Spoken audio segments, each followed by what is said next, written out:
अवसर की पहचान। पहाड़ी क्षेत्र में नदी किनारे एक छोटा सा गांव बसा हुआ था। उस गांव के लोग बहुत धार्मिक प्रवृत्ति के थे। गांव के मध्य स्थित मंदिर में सभी गांव वाले दैनिक पूजा अर्चना करने जाते थे।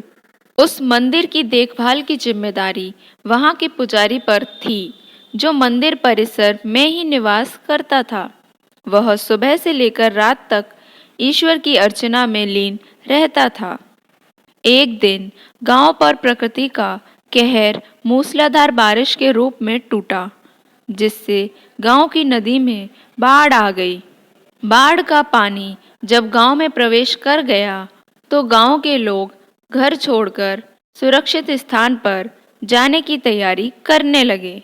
एक व्यक्ति को गांव छोड़कर जाने से पहले मंदिर के पुजारी का ध्यान आया और वह भागता हुआ मंदिर पहुंचा। वहां पहुंचकर वह पुजारी से बोला, पंडित जी, बाढ़ का पानी हमारे घरों में घुसने लगा है। धीरे धीरे बढ़ते हुए वो मंदिर तक भी पहुंच जाएगा। यदि हमने गांव नहीं छोड़ा तो बाढ़ में बह जाएंगे।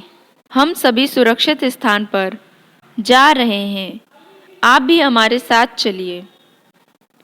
लेकिन पंडित उस व्यक्ति के साथ जाने को राजी नहीं हुआ। वह बोला, मैं तुम लोगों जैसा नास्तिक नहीं हूँ। मुझे भगवान पर पूरा भरोसा है। पूरे जीवन मैंने उसकी आराधना की है। वह मुझे कुछ नहीं होने देगा। तुम लोगों को जाना है तो जाओ, मैं यहीं रहूँगा। पंडित की बात सुनकर वह व्यक्ति वापस चला गया। पंडित भगवान की प्रार्थना में लीन हो गया। कुछ ही देर में बाढ़ का पानी मंदिर तक पहुंच गया। बढ़ते बढ़ते वह पंडित के कमर तक पहुंच गया। ठीक उसी समय एक आदमी नाव लेकर वहां आया और पंडित से बोला, पंडित जी, मुझे गांव के एक आदमी ने बताया कि आप अभी भी यहीं हैं। मैं आपको लेने आया हूँ। चलिए, नाव पर बैठिए। पंडित ने वही बात नाव वाले व्यक्ति से भी कही जो उसने पहले व्यक्ति से कही थी और जाने से इनकार कर दिया। नाव लेकर आया व्यक्ति चला गया।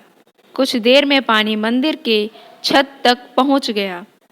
भगवान को मदद के लिए याद करता हुआ पंडित मंदिर के सबसे ऊंचे शिखर पर जाकर खड़ा हो गया। तभी वहां एक सुरक्षा दल हेलीकॉप्टर से आया और पंडित को बचाने के लिए रस्सी फेंकी। लेकिन पंडित ने वही बात दोहराते हुए रस्सी पकड़ने से इनकार कर दिया। सुरक्षा दल का हेलीकॉप्टर दूसरों को बचाने आगे चला गया। अब बाढ़ का पानी मंदिर के शिखर तक आ गया था।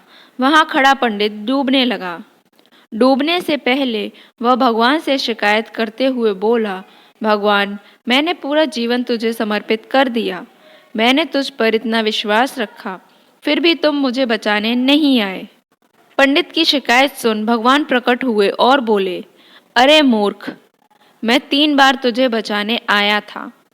पहली बार मैं भागते हुए तुम्हारे पास आया और गांव वालों के साथ गांव छोड़कर चलने को कहता रहा। फिर मैं नाव लेकर आया और अंत में हेलीकॉप्टर। अब इसमें मेरी क्या गलती कि तूने मुझे पहचाना ही नहीं। पंडित को अपनी गलती समझ में आ गई, लेकिन तब तक बहुत देर हो चुकी थी। कहानी की सीख। जीवन में अवसर बिना बताए दस्तक देते हैं। हम उन्हें पहचान नहीं पाते और जीवन भर शिकायत करते रहते हैं कि अच्छा और सफल जीवन जीने का हमें अवसर ही प्राप्त नहीं हुआ। इसलिए अवसर किसी भी रूप में सामने आए, उसे अपने हाथ से ना जाने दें।